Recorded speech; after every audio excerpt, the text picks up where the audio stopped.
Brandon Lee came on our podcast this morning, and oh boy, is this amazing. It's really cool when you get to talk with someone who has the desire to share their life's journey and dive into the things that feel messy. Brandon and I spoke today about his life, and he was really honest about it, and I loved it. He said, we talked about his upbringing, and at 12 years old, he had suicidal ideation and he was depressed. And he talks about the pressures of his academic life and the expectations that his family had academically on him that drove him to try to figure out how to find something that was better than what he was living in that current state. And we talk about the death of his best friend 2 years later at 14 and how that profoundly impacted his life. And we talk about when he had this moment of clarity, he realized that emotions are fleeting. And that was the profound opening for him that checked his self-talk narrative, checked it and said, wait, if emotions are fleeting or temporary, then maybe I can feel better. Maybe I can be better. Your circumstance might not change, but the tone and how you tune in to hear a different voice will open something for you. He created geniusofyou.com, a personality and growth test. He is here and he is sharing his journey. And I'm so proud of him. And if any of you are feeling the suppression of life, maybe there are people in your life that have pulled you down. Maybe you're suffering under the heaviness of self-talk and narratives. Maybe you don't believe you're enough. Maybe you believe that anything is better than living the life you are living right now. Maybe you have suicidal ideation. Maybe you feel empty. This is a conversation that can change the tone of that narrative. It is a different voice. There's a tuning in. There's something different here with Brandon. And I just feel like it's a privilege to have had this conversation with him. Please join me and Brandon as we talk about his life. Well, you make me laugh. I make you laugh? How so? It's like I'm reading your stuff and you say you have all this incredibly serious things that have happened to you in your life, and you list, at 12, at 14, at 18, and you go through your life, and at the very end you say, I want to show you that I'm not a total nut job, which makes me laugh because that's a term that I use all the time. And Sure. then you say, I've never drank a cup of coffee in my entire life, and that just floored me because I don't live without this. Yeah, I've never tasted a cup of coffee in my life. Good Lord. I mean, I guess more power to you. You don't even know what you're missing. It's true. I mean, I guess the closest is I've had like tiramisu and like coffee flavored things, Sure. and I'm not the greatest fan of it. So like that's my proxy for saying maybe I don't like coffee. Maybe you don't like coffee. Yeah. I mean, okay. So do you ever need caffeine or do you drink pop? Like, how does that work for you? Nothing. I don't, nothing, just straight water. And then if I'm tired, I take a nap. Oh, I wish that was me. Yeah, I wish that was you. I also used to do this thing called polyphasic sleeping. I don't know if you've heard of it, but Never basically heard. it's like this formal thing where you take a nap every 4 hours. And if you do that, you can actually reduce the amount of core sleep that you need at night. And I used to do that. So I got a lot of practice napping during that like maybe that Okay. 6 months that I tried that or something. To nap every 4 hours would bring Hmm. me back to infancy. Maybe that's what we're all destined for. I would imagine eating and sleeping. Yeah, that's what we end up dying before we die. That's mostly what we do, eat and sleep. That's what our grandparents are doing. Totally true. Which is interesting to me because, if we follow that thread, that's really quite cool, Mhm. actually. Because do you think that sleeping part for you was sort of a healing thing that could help you with some of the events that have happened in your past experience? Actually, from almost all my teenage years up until I dropped out of college, I had a lot of trouble sleeping. Like Wow. yeah, I would stay up probably until like I would lay in bed maybe an hour to 2 hours just tossing and turning. Right. Uh, yeah, and so I literally never got a good night's sleep until I think either college or until I dropped out of college. Wow. So for all the things that happened prior to that phase of life, Yeah. no, it did not help. Like I mean I think I wanted to sleep and I wanted to it was like maybe a form of, of escape, but Yeah. I wasn't very good at it. So Right. And do you uh, think that was because your brain was just rolling and constantly on? Like some of this is traumatizing. And so maybe you weren't able to relax because your nervous system is still so high. highly, yeah, highly likely. I think it was combined with I had really terrible self-talk at the time, and I didn't Mhm. have any tools to know how to deal with it. And I didn't have any relationships that were close enough that allowed me to verbalize any of that or really process through it, get a different perspective. So there was no one really to help me let me down from my own emotions, so to speak, and Yeah. my like skepticism, my worst tendencies and worst, deepest, darkest thoughts at the time. Mhm. Um, yeah, and I felt like I had no escape because when you're in high school age, you all you have is high school, and you can't really change your environment very much. So so it's a mix of can't change my situation and don't actually know how to deal with my situation and no one to talk to, which is like kind of a trifecta for getting depressed. Absolutely. It's a perfect storm, really. Yeah. What's interesting to me is that I I have 4 kids. So four, Mhm. 3 adult kids, and our youngest is 16 almost. Okay. So I Yeah. kind of know that what you're talking about here with that trifecta because um high school for my kids, I said to them, listen, I know you like we want to set the bar high. You need to get good grades and we want to support you. And so we did. Hmm. But I also had in my mind that it was like the game of survivor. Yeah. And that is really hard for people. Hmm. So you say, if we can just jump in, you say at 12 you were suicidal and depressed. Hmm. That's early. That's early.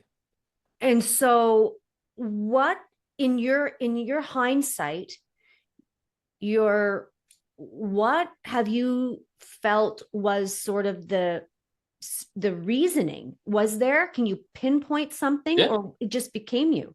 No, I think it was pretty clear. I think it started because my relationship with my parents changed because my relationship with my parents' relationship with how I did in school was just very stark.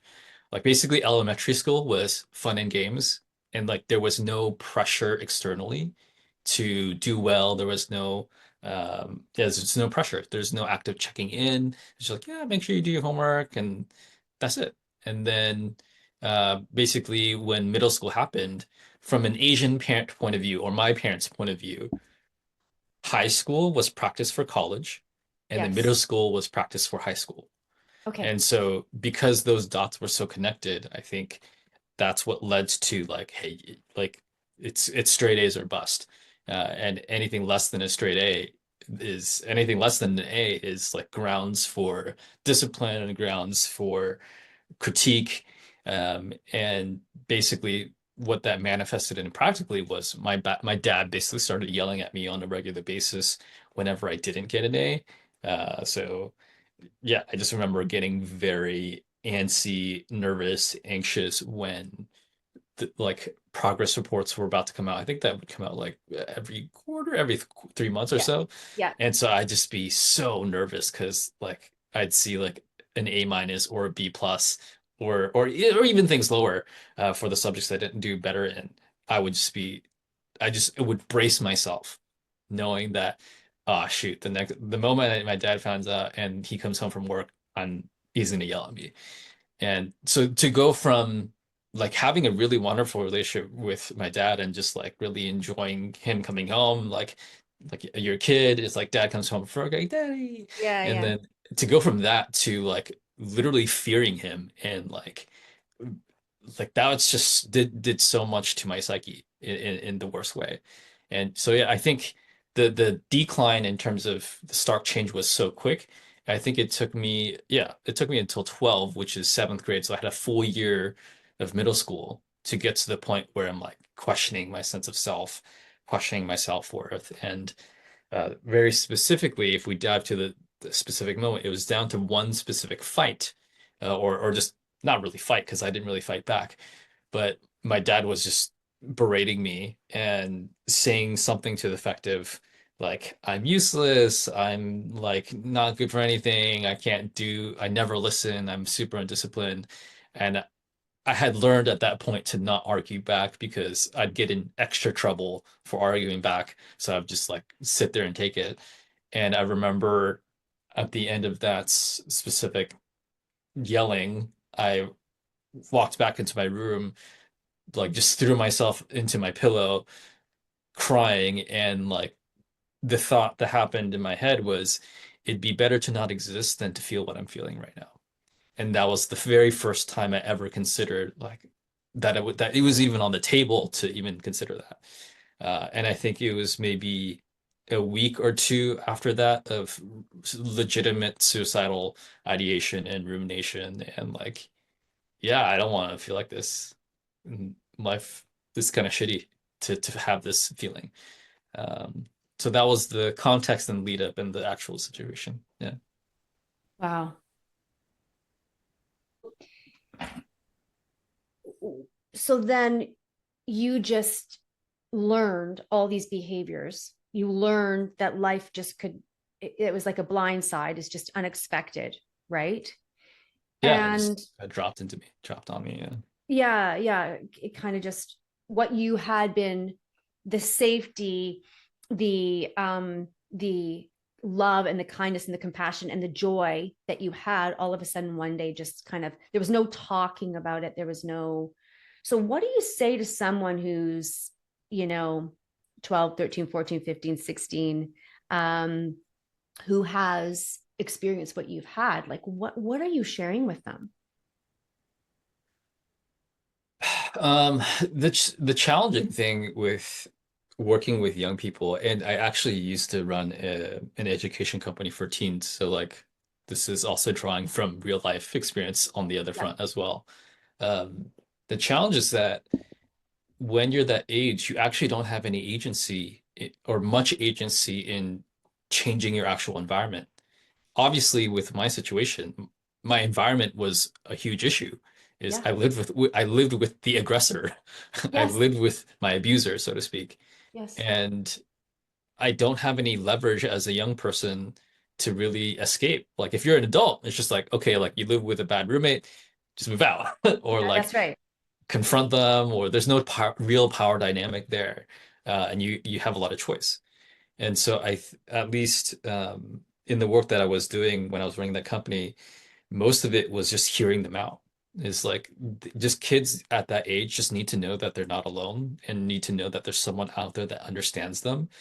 And best you can give them tools to process that emotion and also like be a buffer for them for them to not arrive to the worst conclusions about themselves, about life, about who they Yeah. are and who they're meant to be. Because I don't know if you remember if or if this was is a common experience, but when I was a kid, I just thought my parents were like God. Like they knew everything. They were like all seeing, all knowing, and all wise.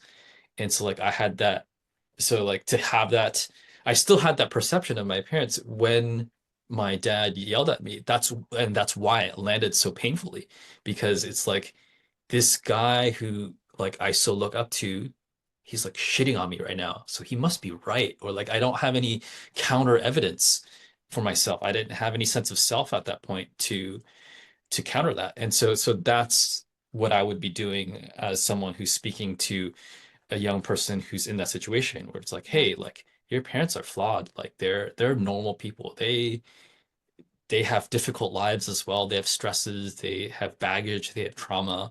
And Yeah. like sometimes they're just taking out their anger on you and you have nothing to do with it. You're actually okay. And these are the kinds of things I would tell kids that I worked with that did have a depression.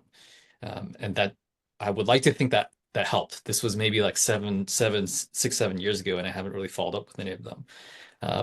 But yeah. What tools would you give to the process? So if you could give a few tools, because we're going to jump down your line here, and I want to. This is so important. I want to Mhm. just offer everything we can right this second, so that when we move to the next, there's nothing, nothing left out there. So tools for this process, because as someone who understands, and I understand as well, Mhm. with my life experience, there's no buffer. So, what have you shared with other people that can help them as a 12-year-old buffer themselves? Mhm. Yeah. So like I said, the two layers are like learning how to move through the emotion.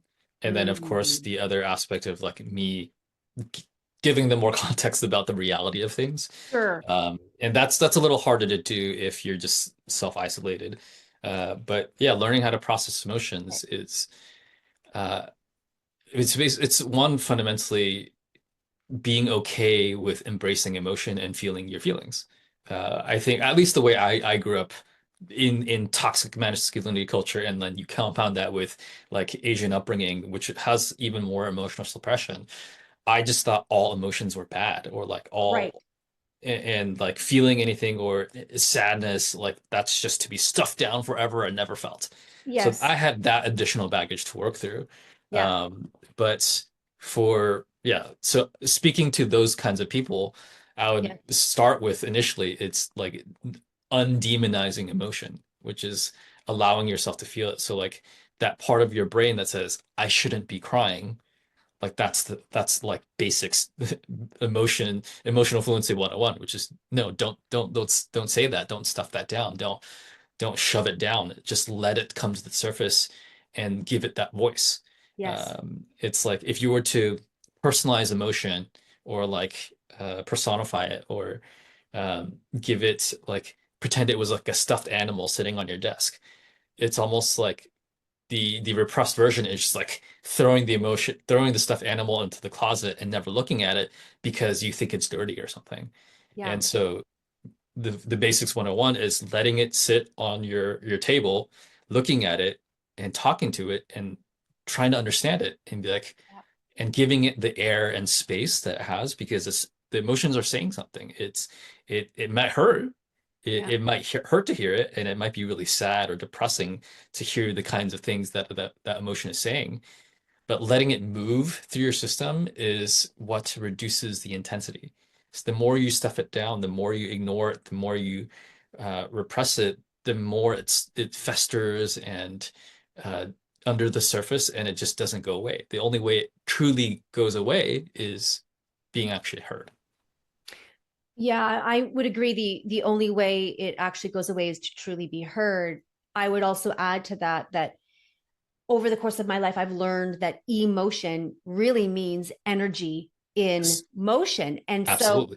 and if you and I were to keep, diving into this particular point here, for me, all of my work has come from the somatic work, Hmm. learning how to feel. Yes. So, firstly, there was a dissociation Hmm. from the emotion Mhm. and to how it was impacting me. So when it would come out, then I'd say, okay, here's the way it comes out. And sometimes you'll find yourself, it's embarrassing if it comes out some way. Like you don't really know when that little feeling of anger or whatever is going to come out. So when it does come out, then asking your body, where does this have meaning? Does this have meaning? What is happening? How is, and usually I've always said to my kids, there's an emotion connected with a memory. So if you are Mhm. talking to the feeling, there's a Mhm. memory connected to it, and then you can actually work that through.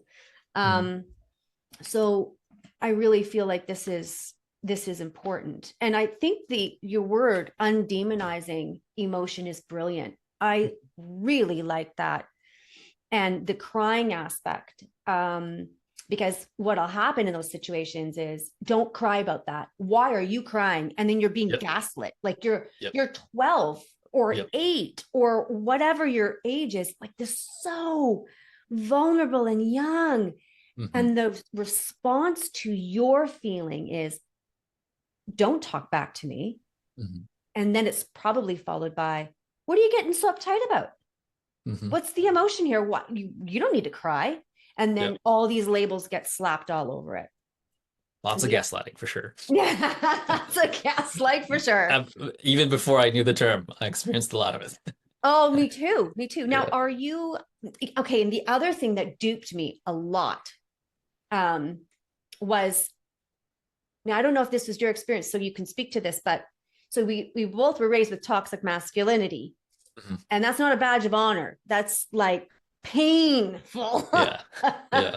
It's not fun. Yeah. And but the other part of it for me was the silence on my mother's side, Mm. Oh yeah, sure. right? Mhm. Then later on in life, you're thinking you were an accomplice to that behavior, and what was allowing you to sit by and allow that. And so, have you ever delved into that? I think I've intuitively known that my mom didn't want that or like that. Yeah, And I never held her against it. So what was interesting was even though my relationship with my dad starkly shifted, I still generally felt safe with my mom. interesting. Me So too. like she wouldn't say anything or do anything to actively comfort me whenever my dad did yell at me. Yeah. But for whatever reason, I still felt safe with her. I felt like I could go to her. I would never actually talk to her about it because, like, I guess it never went there. But Mm. my nervous system was not going haywire being alone in the house with my mom. But they would be the opposite with my dad. Like, I'd just be on nerves, walking on eggshells. Um, Yeah. I never had that interpretation with my mom, and I never talked to her about it, confronted her about it. It was just that just kind of was the Yes, situation. I agree. For me, it was the same thing. It, never really. I did talk to my mom about it, but even now, as we are older and she's older, I haven't. It's not as big of a focus for me, Mhm. and I don't. And I think it's because she's open. She's honest and saying, "Yeah, that was not a good thing for me to do, and here's why." Are you in relationship with your parents still, or? That is a long other story. But the short version of it is my dad left, basically like went on an extended business trip around when I was 16 or 17, and basically after a few years emailed my mom for a divorce. And basically from that phase, so basically from the last time I had a face to face with my dad was when I was 19, and basically he just left, just dropped out, like got divorced, got remarried, didn't tell anyone, no communication. And so I basically didn't have any relationship, any synchronous contact with my dad from 19. And it wasn't until um 32 I was part of my friends and I all decided to work on our relationship with our parents It was like middle of the pandemic. And so basically we had a commitment to once a week we would talk to our parents and then debrief about what that was like because all of us had some form of strained relationship with our parents. That's And then brilliant. it got to a certain it's I basically started with my mom at first. And basically I think about after 6 months, I said to the group, oh, I think I'm ready to talk to my dad again or like reach out to my dad. And like to all of their shock and my own shock, I'm like, Yes. am I really saying this? Yeah. Yeah, and so I started talking to my dad again. I texted him, scheduled a time to chat, and yeah, we started catching up again. We like kind of picked up to get to know each other as adults for the first time, and it was Sure. really strange. And basically, fast forward a few months after that, I visited him for the first time um, in person at his home in Florida. So am I still in touch with my parents? I've done a lot of work on that front. My relationship with my mom has been kind of tense for most of my 20s because I was just very unavailable Mm, in terms of with her and like having a yeah. relationship with her because I was sorting my own life out. Yeah. But currently, right now, I'm living with her right now, and things are great. So I've also done a lot of work on that front. But Yes, the but TLDR is yes. the honesty of that is so important. And I think, how I was saying this to now, I've talked to so many people on the weekend. I said it to somebody, and what I was saying is, you know, our parents, they only knew what they knew, and Hmm. they gave us the shame. They put the shame on us. They put that onto us, but it wasn't who we were. Yes. And when you move to this time where you're talking to us about the contrast from what it is now, that you weren't a total nut job, in your words, um, then I think that bears itself out, because the shame wasn't yours and the Mhm. anger wasn't yours. And yet, as a young man and a young woman, when we were kids, it was our shame. We Hmm. believed we were Yes. shamed. And living outside of that, see, like, this must have been a really interesting struggle for you, because if you felt the pain of that emotion and then you're trying to be your best at school, that is Yeah. where this tension is just crazy. It just makes it worse. It's very Oh hard my to do the God. thing Yeah. of getting good grades when you're like have this elephant of a weight on you. What kind of patterns did you develop from that? Like, can you see patterns now that, I mean, I know you're successful and you've done so many things, but like, there must be this, is there any anxiety that leads you to excellence, that you overwork, or have you worked that through now? I've worked that through. That Okay. definitely does not drive me. Can I ask how you did that? How did you Uh, how did you move from a spirit of I have to be excellent, I have to be excellent, and it almost being proving to that young 12-year-old that you are smart enough, good enough, without the yelling? I'm gonna give you the most counterintuitive answer that Oh, I want you it. probably Please. won't hear from most personal growth spaces. Um, I love it. I basically gave up. I Oh my basically God. resigned myself that I was never going to succeed. Yeah, I did And too. I that I would never amount to anything and Yeah, I would live a mediocre life and yeah. that all my parents' fears of like if you don't get good grades or go to college, you're gonna flip burgers at McDonald's for the rest of your life. I just embraced that. Um, that was gonna be my story and I was gonna be average. Wow. So you And that's settled for, hey, there's nothing wrong with flipping burgers. There's nothing wrong with any of that. Mhm. But what the contrast that they were saying to you was, if it's not this, it is that. And therefore, that's what normal is. That's what Mhm. mediocre is. Yeah. Very At interesting. least You in the surrendered. In the Asian parent framework, Yes. yeah, flipping burgers is failure. Um, yeah. Right. Right. But basically that yeah, so that was the internal calculus was the standards that my parents want. They are I don't care enough about that result and fear enough is not enough of a motivator for me, and it just feels too exhausting. It's like, Oh, imagine if I come to you and say, "Hey, Lori, like I want you to like open and close this little widget a million times, and I want you to do it perfectly on the second, every second for the next 10 years of your life, and you're not allowed to sleep." And it's just like it's very straightforward.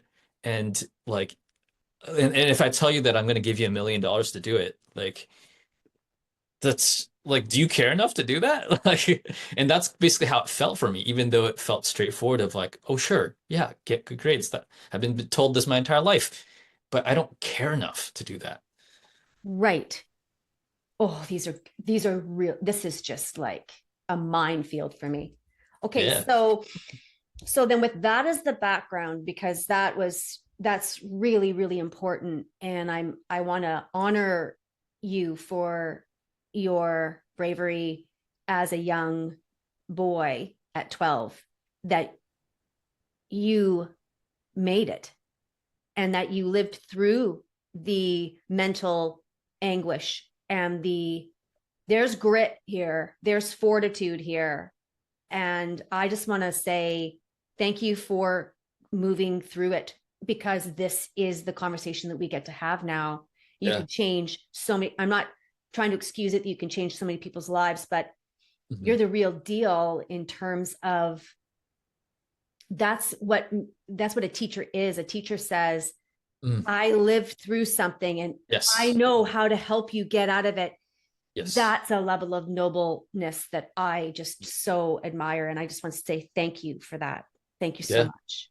Yeah. So then at 14, your best friend died. Hmm. And so not only did you have this pain that was underlying at home, but then and that was real life, like education. Here's what you, if you don't have this, then you have that. If you're not this, then you have that. And then a reality strikes you that is so profound on top of all of this. Yes. That did happen. That did happen. And Um, how did that shape? So your best friend died of a heart condition. They were 14 yeah. Unforeseen heart condition in the middle of wrestling warm-ups. He was fit as a fiddle. No one would have expected it. in the Yeah. middle of wrestling warm-ups. Yeah. Yeah. December 16th, 2004. Uh, the coach, I think, did CPR on him. They had called the ambulance. He was pronounced dead by the time they got there. Good God. Yeah. Okay. Wow. It was a lot for a 14-year-old who had the emotional fluency of a peanut. A peanut. Yes, that would Yeah. be true. And so how did you handle that? Did you just push that down as well, the pain of that, the Yeah, so maybe to close the previous thread a little more, the sure. previous thread of being suicidal, the reality was I actually ran away one time. It was like, so I think randomly on a weekend, I was so Yeah. frustrated. Without any plan, I ended up just and wearing flip-flops. I just started walking. Right. Actually, though, I was actually thinking about killing myself, but through the form of jumping off a high cliff, or like a high place. And I ended up going to a local elementary school, climbing a tree, a really tall tree. I still know where it is, and the tree's still there. But I remember like sitting on the branch and thinking, that's gonna hurt. And I don't know if I'm not gonna actually die. So I'm like, I basically I chickened out. I chickened out and I climbed back down and it, like still frustrated, ended up just run that became my running away. I'm just I got down from the tree and I'm like, you know what? I'm just gonna leave. I'm just gonna walk away. I'm just gonna Yeah. go and not come back. And I started walking. And then no, Yeah. I didn't have any plan. And again, like this was before cell phones and like electronics and maps and I didn't have anything with me and I was in my shorts and flip-flops. I just walked and after like 10 minutes, I was like, where am I going? And like where's the plan? And I'm like, I don't know. I just feel stupid now. This feels like a long walk. And, but I had like some bit of ego around it. I'm like, well, I can't just go back. That'd be stupid. I Right. feel stupid just going back. So I'm like, Right. I'm gonna keep walking. So ended up walking to the house of kind of like a older sister figure. She was like the only person that I actually felt psychologically and emotionally safe with, and showed up at her place. She knocked on her door and she's like, "What are you doing here?" And I'm like, "I don't know. I ran away." And she's like, "I'm gonna call your parents." And I'm like, "No, that's the Don't exact opposite of don't what do needs to that. happen. But like deep down, I knew I'm like, she's probably right. So she ended up driving me back home, and like, I don't think anything happened. Like my parents never talked about it. It just that just happened, and Yeah. so that was the culmination of the like better to not exist kind of thought thread. Mm, Um, and having trying to actualize it for a bit, I basically this is not very conscious because I think I didn't have that much self-awareness at the time, but I think it was intuitive. But basically, the intuitive conclusion was these emotions are fleeting. How I'm feeling is fleeting. Because I went through the process of I'm angry about life, I want to kill myself. And then to the point of I'm looking at the top of the tree and be like, I don't want to kill myself. That's gonna hurt. To like walking right. away in protest and like I'm gonna make my parents feel bad. And then like 10 minutes later, "Oh, what am I doing? Like, where's that feeling?" So I went through two intense reps of really feeling something about the reality of life and what I wanted, and then 10 minutes later realizing the complete opposite. Yep. So I'm like, yeah, so everything that I'm feeling is kind of temporary. Yeah. So again, I didn't have this like clearly articulated in my mind, but I think my body knew it. And so after that happened, I never really seriously considered that level of ideation ever again, even though nothing about my circumstances had changed. And so Mm, something about that experience sat with me in a way that made things more bearable. It wow. wasn't anything articulated. It wasn't anything like if you interviewed me at that time, I'd be like, I probably wouldn't have any words to describe any of that, Right. or like what I had learned or what shifted. But I think that's what happened. So with that as the backdrop, going leading up into my friend Kevin passing away, like as even somehow that sounds shittier than what I had experienced, Yeah. and in some ways maybe an equivalent level of shitty.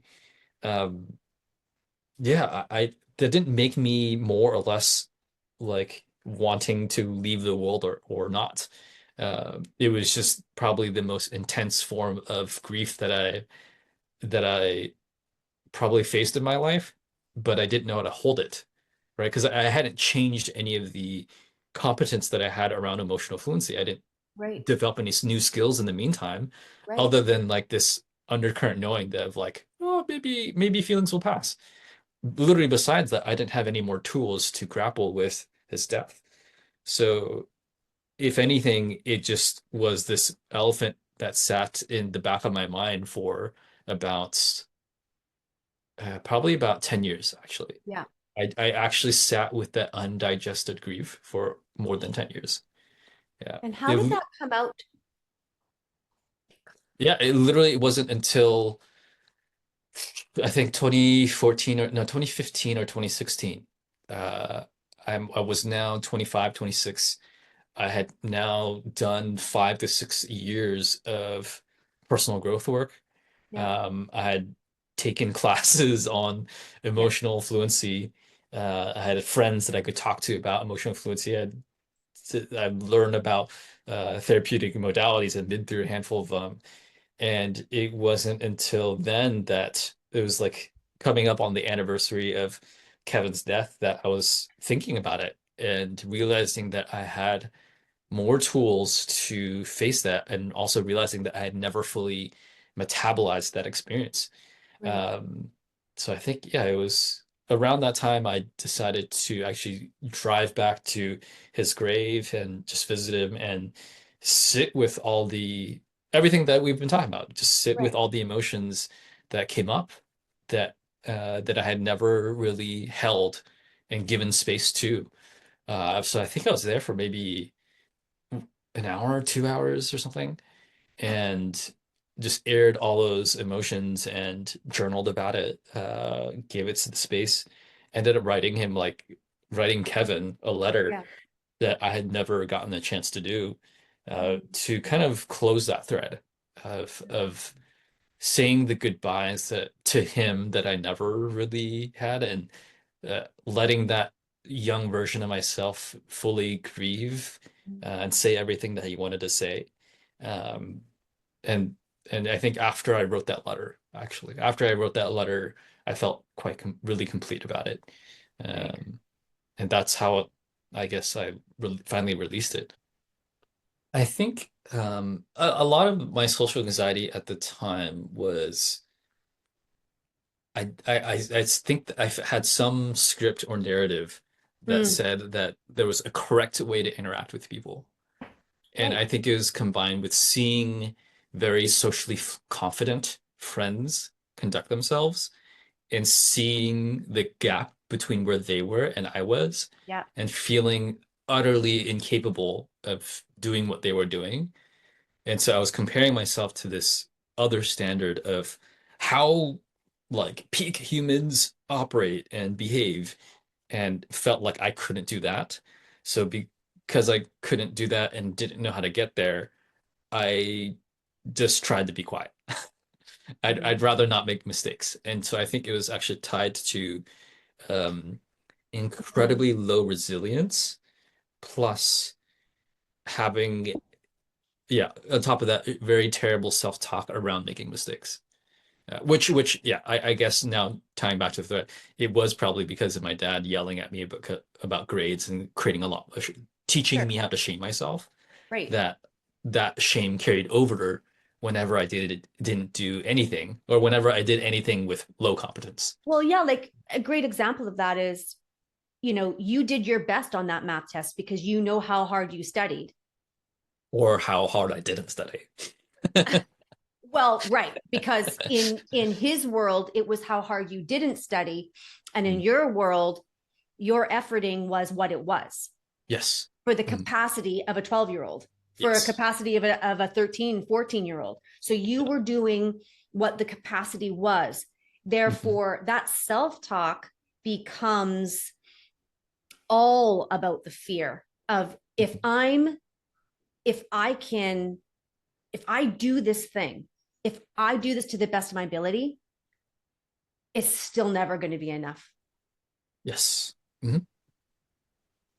Correct. And the compare and the contrast is part of it too, right? Because you're looking at people and you're not able to, I mean, Yeah. we don't ask questions as young kids very much when we've learned to be quiet. Yes. So Yeah. you're not asking those people who at their peak performance as friends or peers or people that you aspire to be, you're not able to ask them, what's your self-talk? You Yeah. don't have that language. Yeah. It also doesn't help that when at least my high school experience was very like additionally toxic, in the sense that like anytime you admit weakness, it's just grounds for getting made fun of and Right. getting like soft bullied by friends. I feel like that's a weird like jabs. Like I don't know, there's a line between bullying and like friends that are giving you a hard time, and like I think at that age I think it's soft very bullying blurred. is appropriate. Yeah. I mean, we people do it all the time.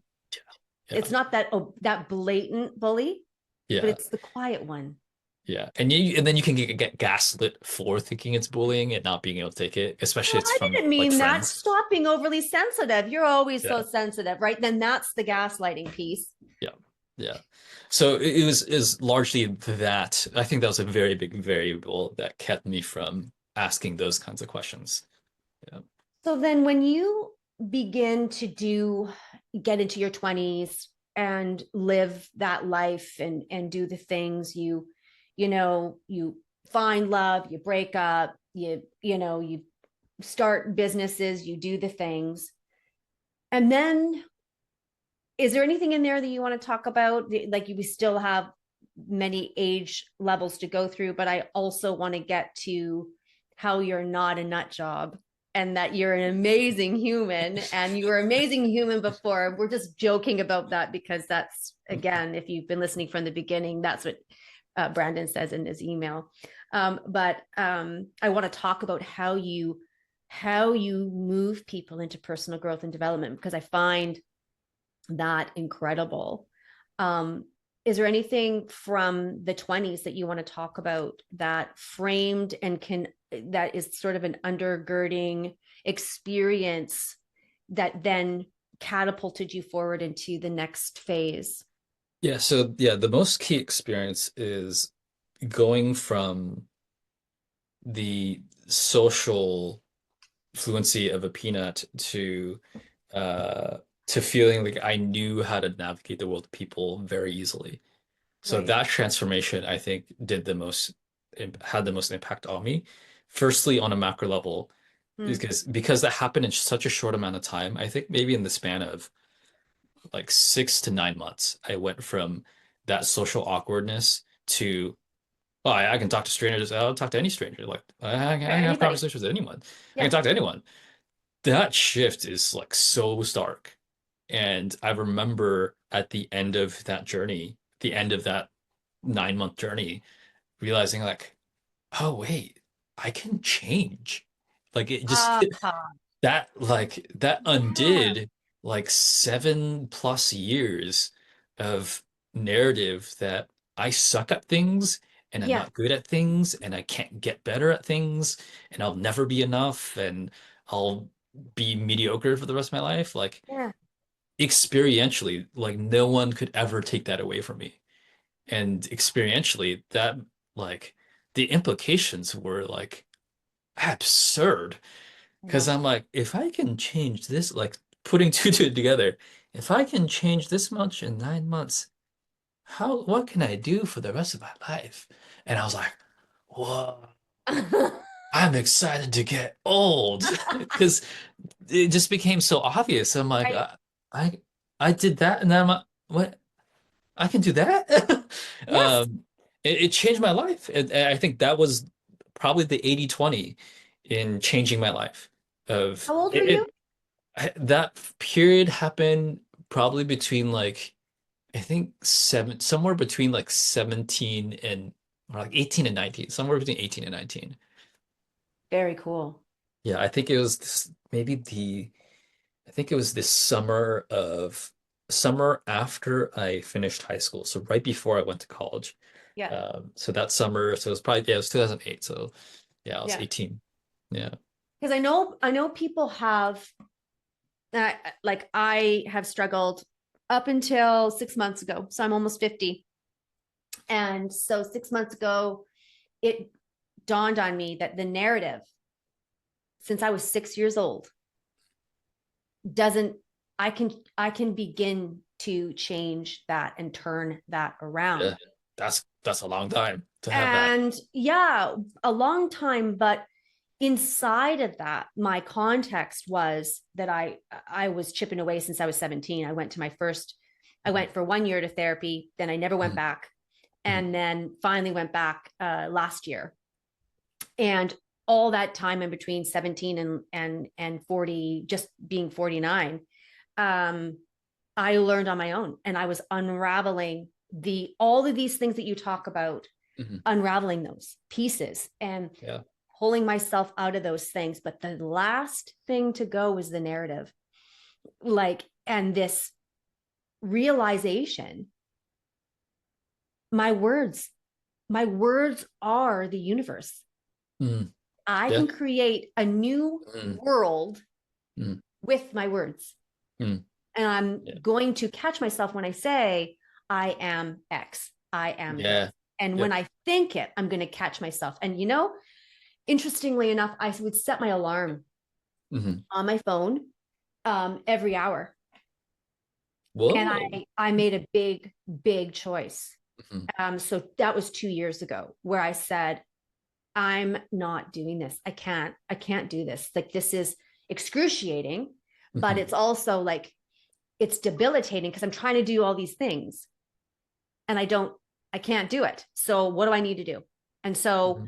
that was setting a timer on my phone every hour, and it would be 5 minutes. And I would sit no matter what, 5 minutes, take the breath, find my home and my center again, and then move on with my day. It was equivalent to you napping every 4 hours. Yeah, but you were actually getting like girding yourself, where I was just mentally, physically recharging. Well, whatever. Yeah. Potato, potato. I think, yeah, exactly. I think that, there's a lot of power in laying your head down in the Yeah. middle of a busy, chaotic day and saying, nope, gonna honor my body. So I think there's a lot of power in there. It was the same power of, nope, I'm gonna honor my body and I'm gonna sit for 5 and take my breather. Yeah. It just opened there was nothing profound in there other than just the discipline of doing it, and then seeking, like it was almost as if I was taking a sledgehammer and just smashing the veil that was around me and saying, I'm taking this, this is mine. Yeah. Yeah. Well, I think a lot of people have a lot of self-talk that they don't consciously observe. And Right. so they therefore feel fully victim to that self-talk Yeah. and unable to live any other reality than what their self-talk says. And what Yeah. your practice does is it gives them a conscious space and container to pull out from that narrative Yeah. and observe it for what it is and also what it isn't, and Mm. find a different definition, a different truth to live from. And so I would say that's absolutely profound. And most people don't learn how to do that till very late in life. So yeah, absolutely. I think it's very powerful.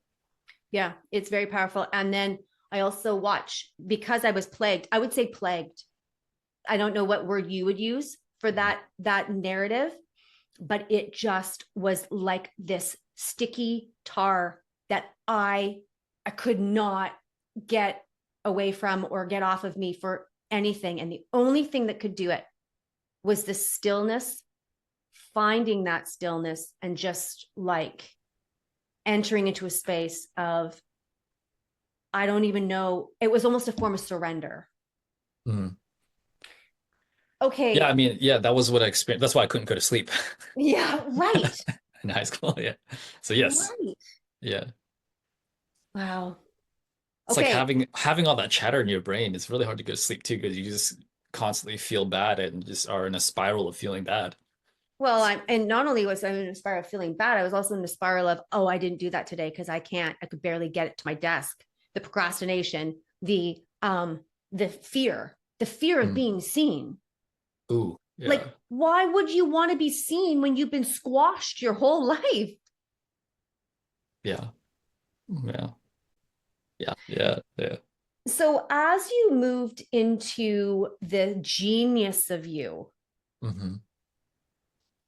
so you define genius as what? Define genius as the intersection of what you enjoy and what you're good at. That would be my textbook definition. So Yeah. I'm a genius then?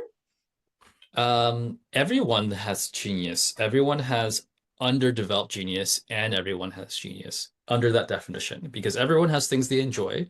And for those things that they enjoy, sometimes we're not that good at it yet. And then there's other aspects of things that we enjoy that we are really good at. So everyone has potential for genius, has capacity for genius, and everybody inevitably expresses their genius somehow. Wow. So then if that is ease and enjoyable, then work is less work. Because if Yes. you're living in your, if you, what you're saying applies to me right now, which actually is how I feel. Hmm. I do this podcast full time because I like it. I love it. Yeah. Uh-huh. And it doesn't, I don't even know what a word is to describe this. I don't say to people, I'm working, Yeah. because it doesn't feel that way to me. Yeah. So Hmm. I So guess I would say you're living in your genius. in my genius, Yeah. are you living in your genius? For a large part of my work, fortunately, yes. But of course, there's so much in running a company and like running the whole show that's just like, okay, that task is not in my genius. Yeah. Yes, Yeah. yes, of course. Um, So what is it about genius of you that you can bring to people? Is this was this made out of these life experiences? How do you connect those things? yes, yes and no. Definitely not directly. Right. Like overview of my professional life is I dropped out to work with the homeless for a couple of years, Yeah. got tired of being broke because there's not much money made there, Yeah. um, and flipped houses for a couple of years. Yeah. Got tired of how dry and meaningless that was, and then I ended up running the education company for a couple of years that I've mentioned. And then we had to shut that down because it wasn't very profitable or profitable enough. And then I ended up working in tech for a couple of years. And only then I was prototyping the personality test that I built at Genius of You. So the high level view is that I've done a lot of different things. And but the common through thread through all of it was that like helping people in a meaningful way was you could also always find some flavor of that somewhere in each of those steps. And Mm, so personal growth and human development have are basically my true love mm, because that's my story. Like the story that we just been going through of yeah. being at your lowest, feeling like that's your destiny to realizing it's not. And like Yes. and then living a life out of that flipped belief is like that's the hero's journey. And like I've Exactly. and that changed my life and it like my sense of happiness and fulfillment of life fully correlated with those beliefs. Yes. And so it's always been a deep mission of mine. Like if I can help people like make that switch, then I would like to do that. And so I've always done it to a certain extent, regardless of the phase of my career. And so that's in that way, it's directly relevant because I've always cared about this kind of work. Mm, But the other point that I made around like I've done a lot of different things in that career on paper sense, mm, they sound very unrelated. Um, but yeah, the thesis of what I'm trying to do at Genius of You is there's a lot of personality tests out there that tell you your tendencies and your strengths, but not what you enjoy, right? You can do a thing a lot and not enjoy it. You can be really good at a thing and not enjoy it. That's how most people relate to their professional life yeah. is I'm going to do this thing because it pays the bills, but not because I enjoy it. And Right. it usually takes until their particular, however soon their midlife crisis happens, is when Sure. they realize that what have I been doing? I have only so many years left. Like, why am I slogging away when I could be happy? And then they like try to swing the pendulum all over to the other side. My intention is to just help people design that deliberately, is give them that self-awareness sooner around what you actually enjoy and therefore what is not aligned in your life professionally, personally, and give you tools ideally to start actually designing in that direction. Um, so yeah, that's the intention. So it's in line with that whole human development theme. Mm, But yeah, it was something that I started prototyping early in the pandemic, around 2020, with a couple friends. It started out as literally a worksheet where you come up with 8 moments in your life where you both enjoyed a thing that you were doing and it created an outcome you're proud of. That was literally the worksheet reflection exercise. And then it turned into a bigger thing, is the short story. so 8 moments in your life where you were most proud of? No, 8 moments in your life where you enjoyed what you were doing and it created an outcome you were proud of. Hmm. And so that's literally the seed of the entire personality test that I built, That's is amazing. I did that exercise of 8 moments proud and enjoyment with 300 people. 300 people, so that's like 200, 2,400 data points, 2,400 stories. Yeah. And those data points ended up informing the entire framework of the assessment that I built. That's incredible.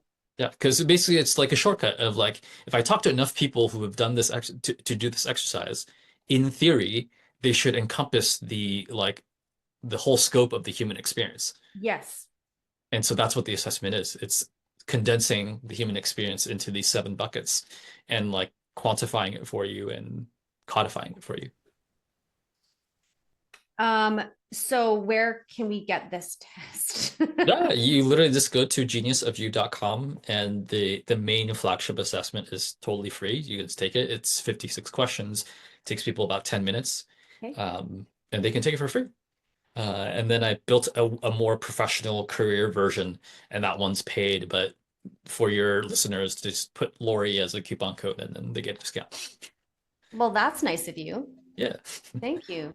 and that's like site-wide lifetime. So I think you can, because there's a lot of things that I'm still building out in the experience, like products, courses, workshops, whatever. That code will work as a lifetime code.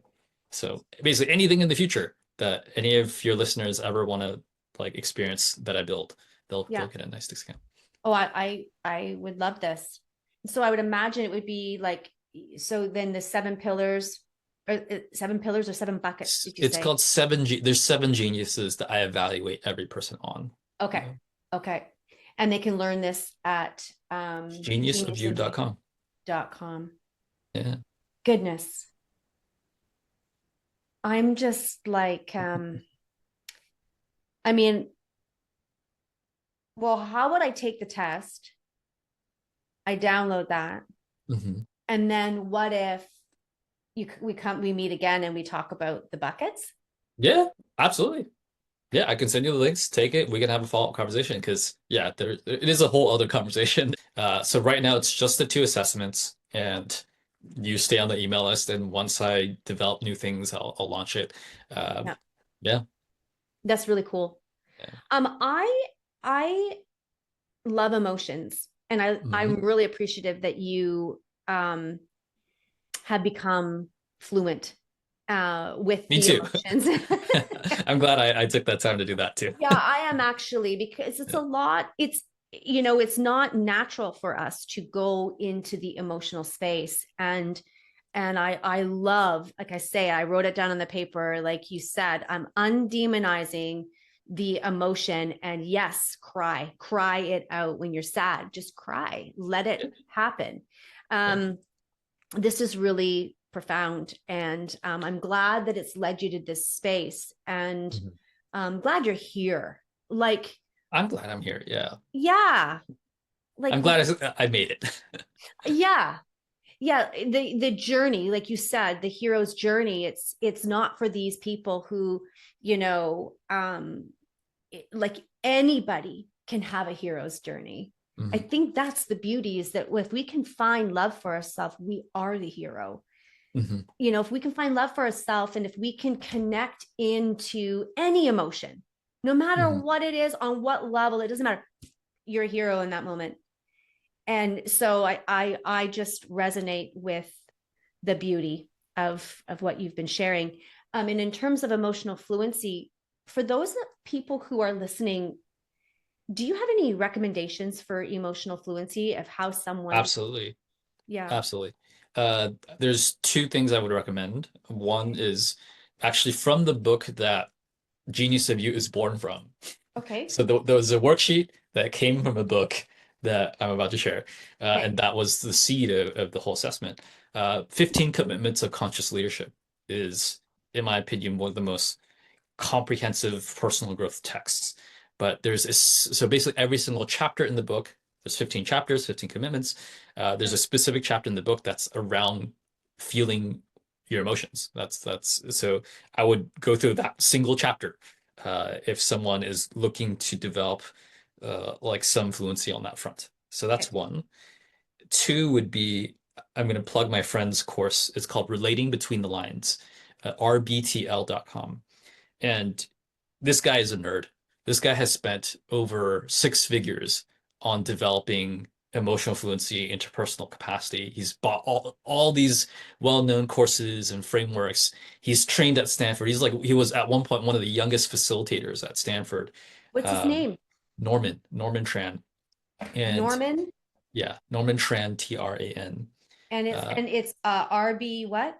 RBTL, Relating Between the Lines. Yeah. .com. And so and then he built a course synthesizing all of these communication and relationship courses, and basically into like a master framework and also a course. So basically, if you don't want to like cobble together all these different resources online and just want a centralized place from like a framework nerd around this. He just built it all out, condensed it all into one place, and basically teaches people how to EQ. People teaches them how to people, teaches them how to build uh, intimate relationships, vulnerable relationships, connected relationships, fulfilling relationships, all through this lens of emotional fluency and attunement. What is it that you could say to everybody if there was something you wanted to leave? I think I want to just tie together some of the threads that we've covered, the ground that we've covered, because I think maybe synthesizing it all into one might be more helpful. So like one of the key lessons that I mentioned earlier was realizing how emotions are fleeting. Like what I'm feeling today after a 10-minute walk, you can just like it's literally a refresh button, can be a refresh button to how you actually feel about things. Um, and the challenging with when you're not in a good place is that feels things feel like shit. And Yeah, so therefore you don't feel like you want to do anything. You don't feel like the future is going to get any better. And right. so one of the easiest hacks at our disposal is go outside, take a walk. In 10 minutes, you will feel different. Or it won't change everything. It won't change No. anything actually about your situation, but you might feel differently. And that's like a really meaningful thing to change. Mm, Because if you feel better, then your actions might change. So that's like one starting point that I want to hit a refresh button on. And I yes. want to tie it back to like the other point that you were mentioning of coming back to yourself. When you feel a particular way, you have all this narrative around what life is like, your own self-talk about like you should do this, should have done that, and like you're good for nothing. That's there's all these thoughts that Yeah. come with feeling a particular way. Yeah. But when you feel a different way, there's all these other different thoughts that come. Like basically it Yes. opens up this new path, this new channel of different thoughts. Hmm. And in your particular case, tapping in and grounding and like listening to that more still voice, it's a different flavor of voice, and therefore just colors their thoughts differently and helps you act differently. Hmm. Um, so those two, I think I want to tie that together of like, if you are not in a good place right now, remember that you can take a walk, feel a little differently, tune into a different voice. And when you Mm, do that, that just opens up life for you a little bit. It moves the needle just a little bit, to make slightly different actions, feel a little bit better about where you currently are. And I think for people in that situation, that is a lot. That makes a huge difference. It would have made a huge difference for me. So I could cry. yeah. That's really moving. And I want to just say thank you to you. Thank you for showing up. Thank you for showing up for yourself. Thank you for showing up for to your older self, to your wiser self. Thank you for showing up to your emotions. And thank you for connecting to your home and finding yourself again. These things that you shared are big, big feelings, big emotions, big experiences. And you made it, and you did it with the profound sense of, well, I think I can. And even if you think you can, there's a chance that you can. Yeah. And It's the a much question, greater chance. there was a much greater chance. And Yeah. sitting up on that tree with your flip-flops, looking down and going, I think that's gonna hurt. That was the moment where I think it's gonna hurt was the opening of, Mhm. you took the walk, Yes. you climbed the tree. The Hmm. next thing was that tree was sending you messages going, don't do it. Yeah. And you tuned into a different voice. That for me is beautiful. And Yeah. you reinvented yourself. I did. And this is joyful, and it is worth celebrating. You Yeah. are worth celebrating, and your work is worth celebrating. And so, yes, we will go to geniusofyou.com and we will download and we will get our personality tests, and we will learn about these emotions that make up this beautiful experience called our life. Yeah. Thank you. And thank you for having me on. It's been a privilege, and thank you for doing this work and shining a spotlight on these stories, because this is life, It and is. life is complex, and there's a lot of spaces, more than not, where we have to perform and be a version of ourselves that society expects us to be. There's not a lot of spaces where we kind of lay it all out and just be like, let's just be and have permission to be our messy selves and talk about the messes that we've made and how we went through them, because we're all human. And there's just not a lot of spaces for that. So Mm. I appreciate you for putting that stake in the ground and having me on. Appreciate it. It's Well, been fun. thank you. I had to put that stake in the ground because I fought so hard for my own soul. And I felt like the only way I can move forward is to share with other people how to go forward and find your joy, find yourself. My quote that drives me is, Mm. who were you before the world showed you Mm. who you should be? Who were you? Who are Yeah, you? that's And good. I go back there, and that's been my driver. And I let it drive me, because Yeah. that gives me the curiosity to explore an experience that showed me who I had to be. Your kids are lucky to have a mom that understands that and pursues that. Well, thank you. Thank you so much, All right, Michael. let's You're see ya. wonderful. Thanks for Bye. having me. Bye.